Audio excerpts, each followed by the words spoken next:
நினைக்காத. ஃப்ரெண்ட்ஸ், இன்றைக்கி அவல் உப்புமா ஈஸியாக செய்யலாம், ஹெல்த்தியானதும் தான்.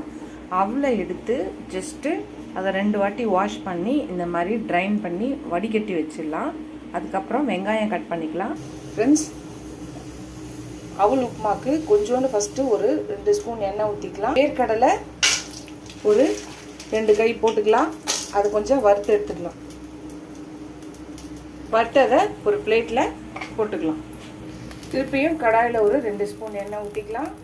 1/2 ஸ்பூன் கடுகு, 1 ஸ்பூன் உளுந்து, 1/2 ஸ்பூன் சீரகம் எல்லாத்தையும் போட்டு வெடிக்கட்டும். வெடிச்சதுக்கப்புறம் காஞ்ச மிளகாய் 2, பச்சை மிளகாய் 2, கருவேப்பிலை கொஞ்சம், வெங்காயம் நறுக்குனது ஒரு கொஞ்சம் 2-3 நிறைய போட்டுக்கலாம். உப்புமாக்கு டேஸ்ட் அதிகமாக இருக்கும். அவல் உப்புமாக்கு வெங்காயத்தை வதக்கி 1/4 ஸ்பூன் மஞ்சத்தூள் போட்டு வதக்கிக்கலாம். நல்லா வதக்கிடுச்சு.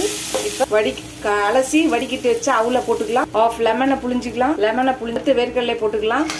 தேவையான சால்ட்டு போட்டுக்கலாம். எல்லாத்தையும் கலந்துக்கலாம். அவ்வளோதான், அவல் உப்புமா ரெடி. சர்வ் பண்ணும்போது ஒரு 1/2 லெமனை பக்கத்தில் வச்சிங்கன்னா அவங்களுக்கு தேவையானப்போ புளிஞ்சு அது சாப்பிட்டா டேஸ்ட்டாக இருக்கும். ஈஸியான டேஸ்டியான அவல் உப்புமா ரெடி. நீங்களும் ட்ரை பண்ணி பாருங்கள் எப்படி இருக்குன்னு.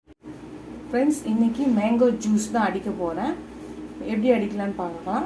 ஃபஸ்ட்டு 2 மாம்பழத்தை எடுத்து தோல் சீவிக்கலாம். தோல் சீவி கட் பண்ணி போட்டுக்கலாம். உங்களுக்கு தேவையான சுகர் போட்டுக்கலாம். பாதியாக போட்டு இனிப்புக்கு தேர்த்த மாதிரி போட்டுக்கலாம். நான் கொஞ்சம் பாதி போடுறேன். இப்போ கொஞ்சம் தண்ணி ஊற்றிக்கலாம். இப்போ எல்லாத்தையும் போட்டு அடிக்கலாம். ஃப்ரெண்ட்ஸ், கொஞ்சம் மசிஞ்சாச்சு. இன்னும் கொஞ்சம் தண்ணி போட்டு சுகர் கம்மியாக இருக்கிறனால இன்னும் கொஞ்சம் சுகர் போட்டுக்கிட்டேன். ஊற்றி இப்போ திருப்பியும் மிக்ஸ் பண்ணி அடிக்கலாம். Friends, milk shake ready. ஈஸியான, இப்போ சீசன் மேங்கோ சீசனு. இப்போ சீசன் இருக்கும்போதே நல்லா இந்த மாதிரி நிறைய ஐட்டம்ஸு ரெசிபிஸு மேங்கோவில் இருக்குது. ரெசிபி ட்ரை பண்ணி பார்த்துட்டு செஞ்சு பாருங்கள். ஈஸியான ஃப்ரெஷ்ஷான மேங்கோ ஜூஸ் ரெடி.